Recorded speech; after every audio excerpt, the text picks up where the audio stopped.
আজকে আমি পাঁঠার মাংসের কিমা বানাবো।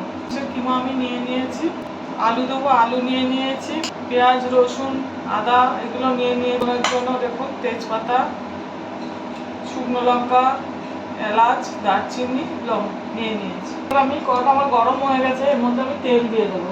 হয়ে গেছে, আমি আলুগুলো নিয়েছিলাম, আলুগুলো আমি ভেজে নেবো। ভাজা হয়ে গেছে, এবার আমি আলুগুলোকে তুলে নেবো। একটু বেশি করে তেল দিয়ে দেবো।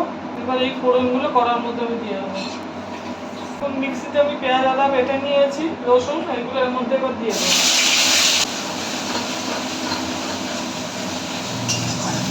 টমেটো নিয়েছি, টমেটোটা এর মধ্যে আমি দিয়ে দেবো।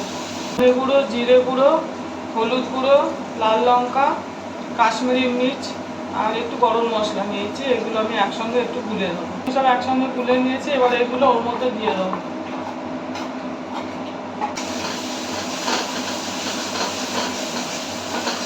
দেখুন আমি দই নিয়েছি, এর মধ্যে আমি একটু দই দিয়ে দেবো। মাংসটা এবার আমি এর মধ্যে দিয়ে দেবো। এর মধ্যে আমি এবার নুন দিয়ে দেবো।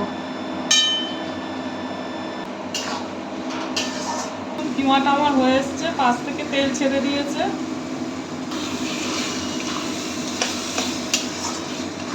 মধ্যে আমি একটু ঘি ছড়িয়ে দেবো। রান্নাটা আমার হয়ে গেছে। এইভাবে বাড়িতে বানিয়ে করে খাবেন, ভালো লাগবে। আর আমি এর মধ্যে কাঁচা লঙ্কা বাটা দিয়েছি।